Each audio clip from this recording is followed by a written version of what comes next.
माहिती घेऊ engineering branches निवडताना कोणत्या गोष्टीचा विचार करावा. लक्षात घ्या, ज्यावेळेस ब्रांच हा प्रश्न येतो त्यावेळेस विद्यार्थ्याची या ठिकाणी कन्फ्युजन व्हायला चालू होतं. कारण का कन्फ्युजन होतं?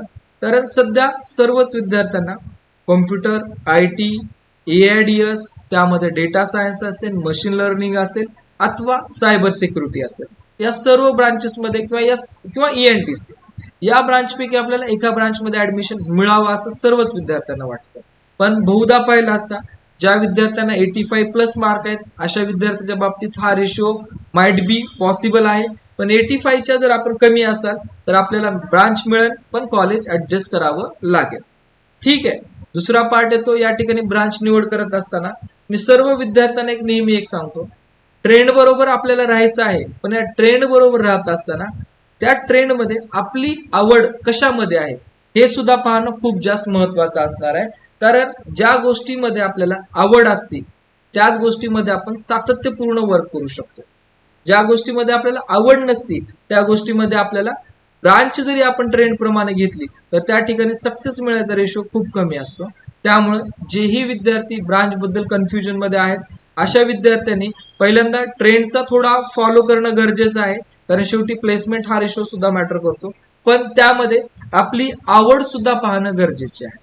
आणि ज्याही विद्यार्थ्यांना ब्रांच कशा निवडायच्या आहेत त्याबद्दल जर माहिती नसेल किंवा कोणत्या ब्रांचमध्ये आपल्याला प्रायव्हेट जॉब कसे आहेत, गव्हर्नमेंट जॉब कसे आहेत, त्यानंतर आपल्याला कंपनी पॅकेज कसे आहेत, हे जर आपल्याला इन्फॉर्मेशन घ्यायची असेल तर आपल्या स्टुडंट हेल्पलाईन सेंटरच्या बुकमध्ये पहिल्या 20 पेजेसवर अशा प्रकारची डिटेल इन्फॉर्मेशन तुम्हाला उपलब्ध करून दिलेली आहे की ज्या इन्फॉर्मेशन मध्ये तुम्हाला या गोष्टीबद्दल सर्व क्लिअरिफिकेशन सुद्धा देण्यात आलेलं आहे. तर त्यामुळं ब्रांच निवडत असताना विद्यार्थ्यांनी पहिल्यांदा ट्रेंडला थोडं फॉलो करा, पण त्यामध्ये तुमची आवड काय आहे या आवडीचा सुद्धा विचार करणं गरजेचं आहे.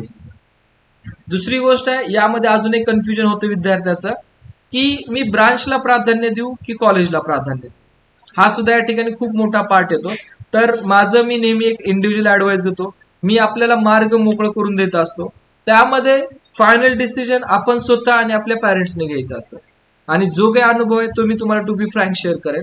जर आपण चांगल्या कॉलेजला प्राधान्य दिलात तर त्याचा तुम्हाला प्लेसमेंटसाठी खूप चांगला फायदा होत असतो. जर तुम्ही चांगल्या ब्रांचला प्राधान्य दिलात आणि एखादी लोअर कॉलेज मिळवत असाल तर आपल्याला प्लेसमेंटसाठी या ठिकाणी अडचणीमध्ये खूप जास्त वाढ होते. त्यामुळं जोही माझा इंडिव्हिज्युअल अनालिसिस आहे तो मी व्यक्त करत आहे. तो माझा इंडिव्हिज्युअल अनालिसिस असा आहे की जेवढं आपण चांगल्या कॉलेजला प्राधान्य देऊ ते आपल्याला प्लेसमेंट दृष्टिकोनातनं खूप चांगली गोष्ट आणि खूप चांगली बाब